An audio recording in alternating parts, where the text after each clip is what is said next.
El libro de los espíritus. Por Adam Kardec. Libro primero. Las causas primeras. Capítulo tercero. Creación. Formación de los mundos. Formación de los seres vivos.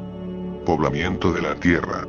Adán. Diversidad de las razas humanas. Pluralidad de los mundos.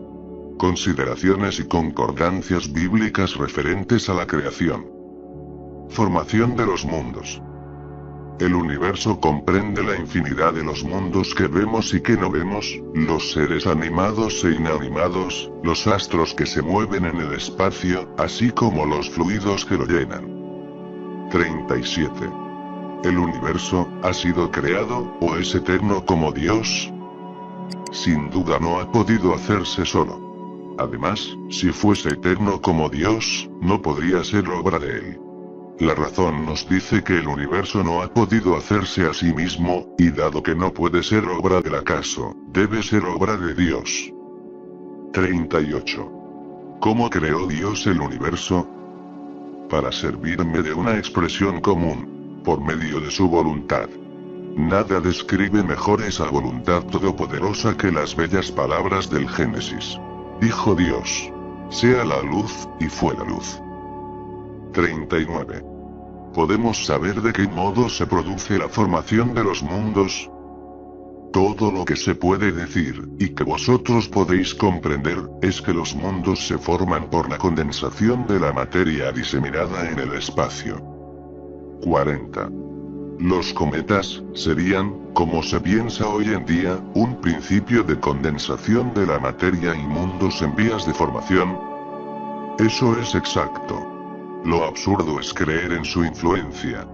Me refiero a esa influencia que se les atribuye vulgarmente, pues todos los cuerpos celestes influyen en parte sobre ciertos fenómenos físicos. 41. Un mundo completamente formado puede desaparecer, y la materia que lo compone diseminarse de nuevo en el espacio. Sí, Dios renueva los mundos así como renueva los seres vivos. 42. ¿Podemos saber cuánto dura la formación de los mundos? ¿De la Tierra, por ejemplo? No puedo decírtelo, pues solo el Creador lo sabe. Además, estaría loco el que pretendiese saberlo, o conocer el número de siglos que dura esa formación. Formación de los seres vivos. 43. ¿Cuándo comenzó a poblarse la Tierra? Al principio todo era caos. Los elementos estaban mezclados. Poco a poco cada cosa tomó su lugar. Entonces aparecieron los seres vivos adecuados al estado del globo. 44. ¿De dónde vinieron los seres vivos a la Tierra? La Tierra contenía los gérmenes que aguardaban el momento favorable para desarrollarse. Los principios orgánicos se congregaron tan pronto como cesó la fuerza que los mantenía separados, y formaron los gérmenes de todos los seres vivos. Esos gérmenes permanecieron en estado latente e inerte, como la crisálida y las semillas de las plantas, hasta el momento propicio para la eclosión de cada especie. Entonces los seres de cada especie se congregaron y se multiplicaron. 45.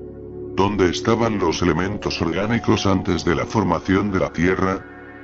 Se encontraban, por decirlo así, en estado de fluido en el espacio, en medio de los espíritus, o en otros planetas, en espera de la creación de la Tierra para comenzar una nueva existencia en un nuevo mundo. La química nos muestra que las moléculas de los cuerpos inorgánicos se unen para formar cristales de una regularidad constante, según cada especie, tan pronto como se encuentran en las condiciones requeridas.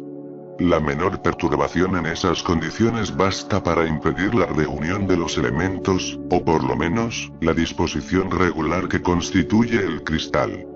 ¿Por qué no habría de suceder lo mismo con los elementos orgánicos? Conservamos durante años simientes de plantas y de animales que solo se desarrollan a una temperatura determinada, y en un medio propicio. Se ha visto germinar granos de trigo después de muchos siglos. Hay pues, en esas simientes, un principio latente de vitalidad, que solo espera una circunstancia favorable para desarrollarse. Lo que sucede a diario ante nuestros ojos, ¿no habría podido existir desde el origen del globo? Esa formación de los seres vivos, que salen del caos por la fuerza misma de la naturaleza, ¿le resta algo a la grandeza de Dios? Lejos de eso, responde mejor a la idea que nos hacemos de su poder, el cual se ejerce en los mundos infinitos por medio de leyes eternas. Es cierto que esta teoría no resuelve la cuestión del origen de los elementos vitales.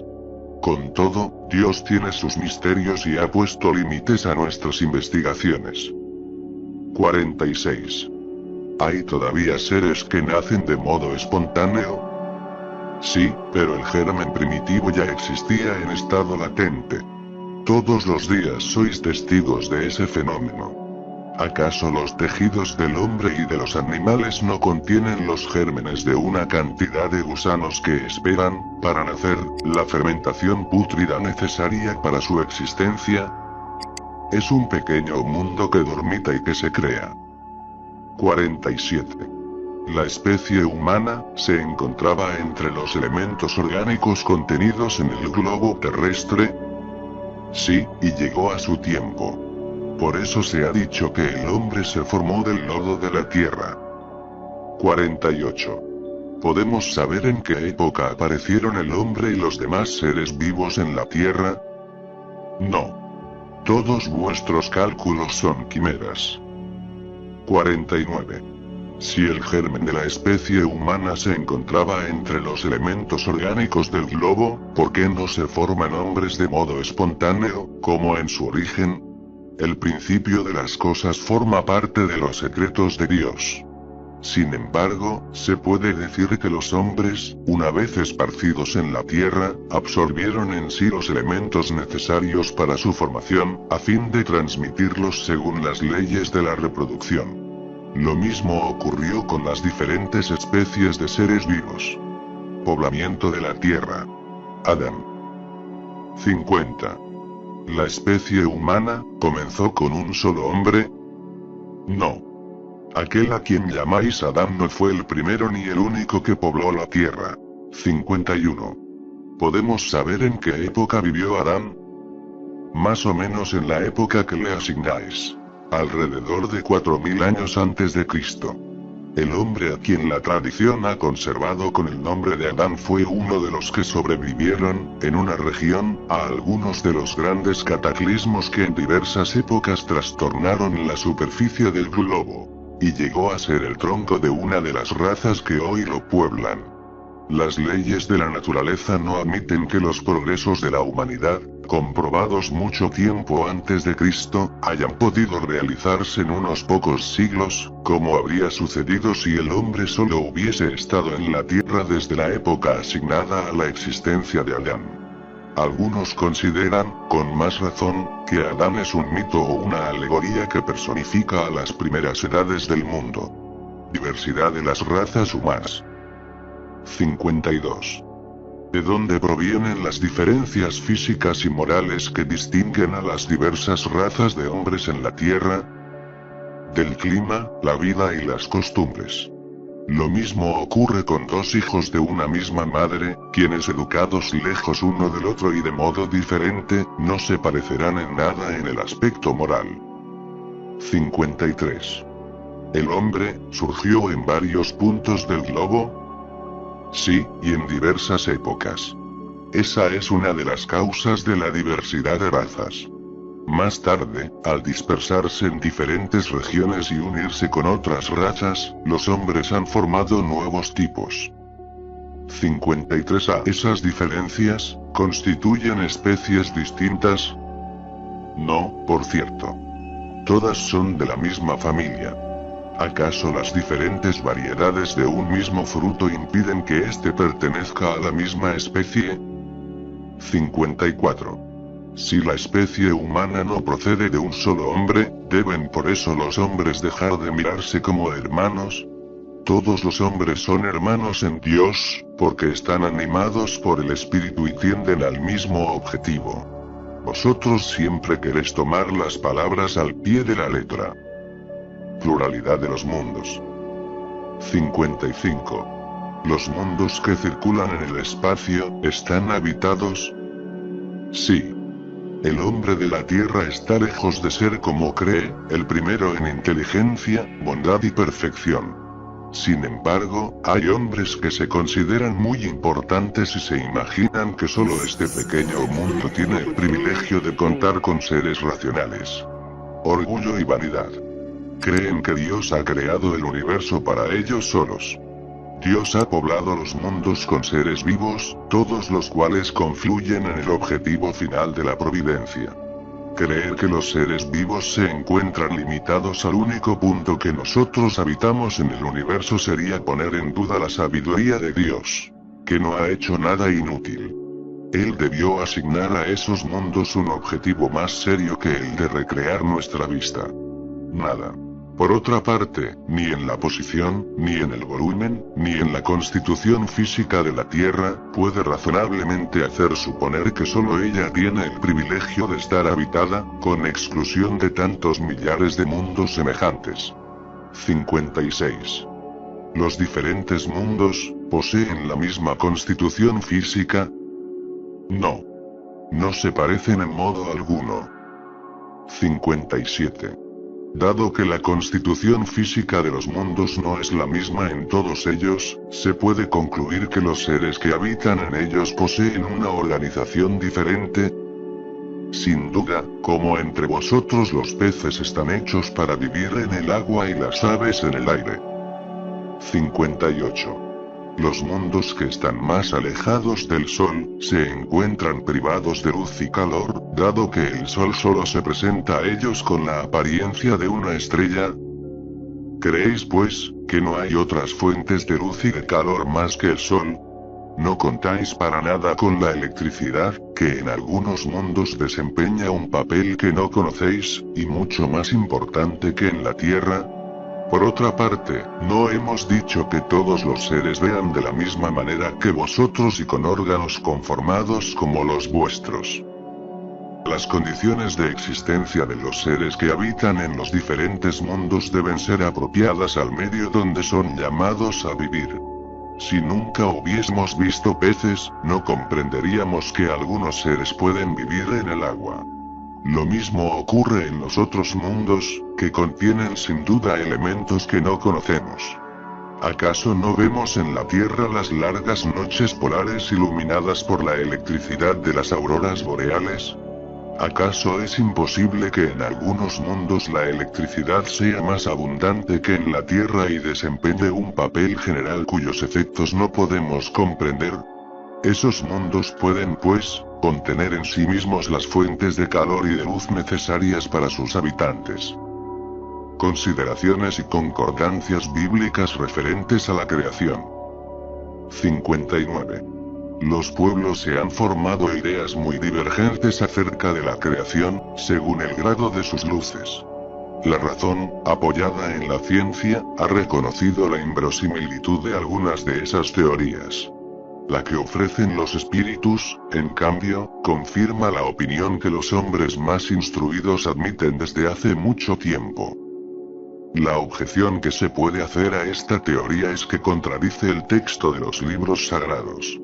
Sin embargo, un examen serio permite reconocer que esa contradicción es más aparente que real, y resulta de la interpretación dada a lo que a menudo tiene un sentido alegórico. La cuestión del primer hombre en la persona de Adán, como único tronco de la humanidad, no es la única sobre la cual las creencias religiosas han tenido que modificarse. El movimiento de la Tierra pareció, en cierta época, tan opuesto al texto sagrado, que no hubo un solo tipo de persecuciones a las que esa teoría no haya servido de pretexto. No obstante, a pesar de los anatemas, la Tierra gira, y hoy nadie podría refutarlo sin agraviar a su propia razón. La Biblia afirma también que el mundo fue creado en 6 días, y fija la época de su creación alrededor del año 4000 antes de la era cristiana. Con anterioridad a esa época la Tierra no existía, pues fue extraída de la nada. El texto es preciso.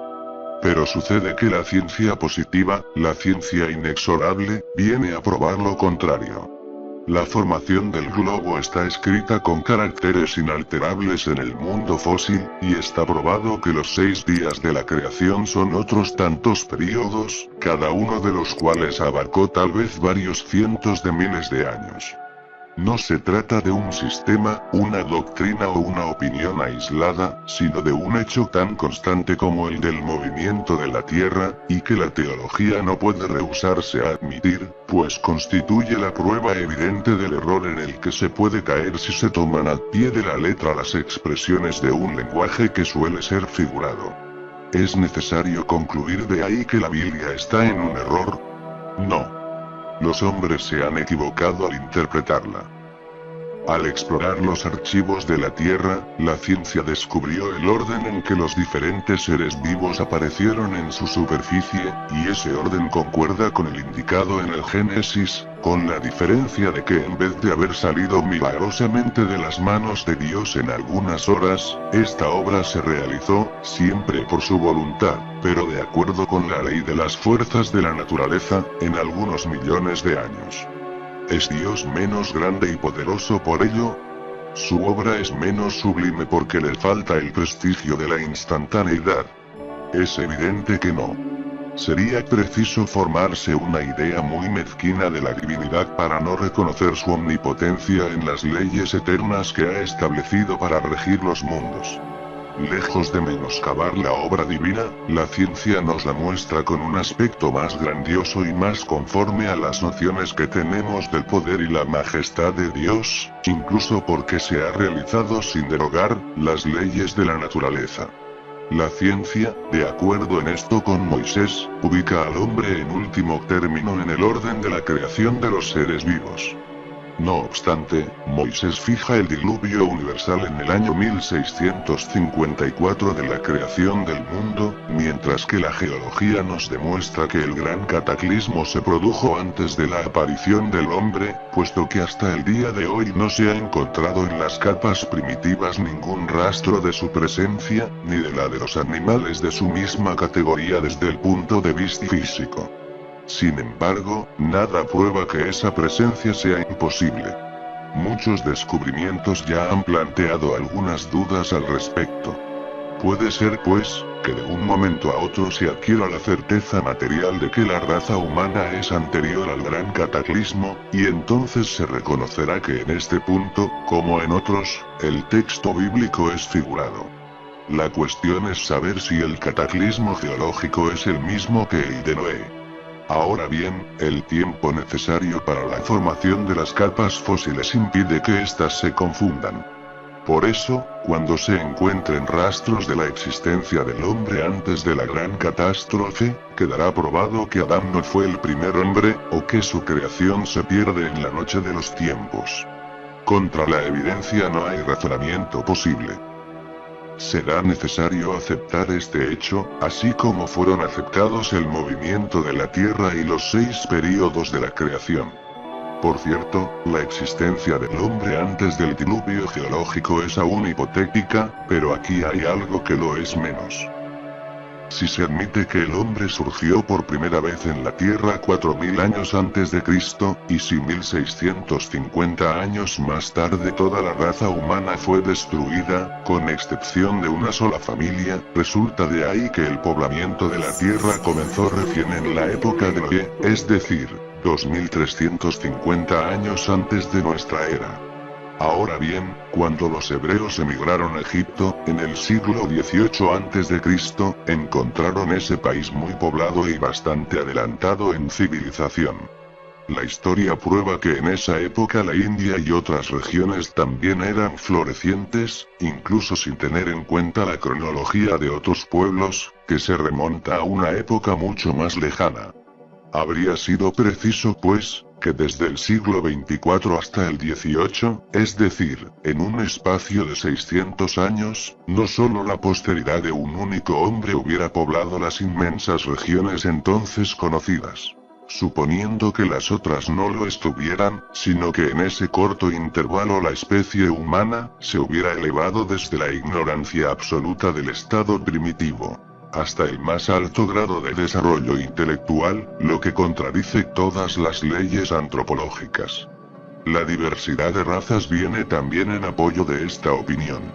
El clima y los hábitos producen, sin duda, modificaciones en el carácter físico, pero se sabe hasta dónde puede llegar la influencia de esas causas, y el examen fisiológico prueba que entre algunas razas hay diferencias constitutivas más profundas que las que puede producir el clima. El cruzamiento de las razas produce los tipos intermedios. Tiende a borrar los caracteres extremos, pero no los produce. Solo crea variedades. Ahora bien, para que tuviese lugar un cruzamiento de razas, habría sido preciso que hubiese razas distintas. En ese caso, ¿cómo se explica su existencia si se les asigna un tronco común, y sobre todo, tan cercano? Es posible admitir que en unos pocos siglos algunos descendientes de Noé hayan podido transformarse hasta el punto de producir la raza etíope, por ejemplo. Semejante metamorfosis no es más admisible que la hipótesis de un tronco común para el lobo y la oveja, el elefante y el pulgón, el ave y el pez. Una vez más, nada puede prevalecer contra la evidencia de los hechos. Todo se explica, por el contrario, si se admite la existencia del hombre antes de la época que vulgarmente se le asigna. Que existe una diversidad de troncos. Que Adán vivió hace 6000 años y fue el poblador de una región aún deshabitada. Que el diluvio de Noé fue una catástrofe parcial que se confundió con el cataclismo geológico. Por último, es necesario tener en cuenta la forma alegórica particular del estilo oriental que se encuentra en los libros sagrados de todos los pueblos. Por eso es prudente no pronunciarse con demasiada ligereza en contra de doctrinas que tarde o temprano pueden, como tantas otras, desmentir a quienes las combaten. Por su parte, las ideas religiosas, lejos de perder, se realzan al marchar con la ciencia. Esa es la única manera de no mostrar al escepticismo un lado vulnerable.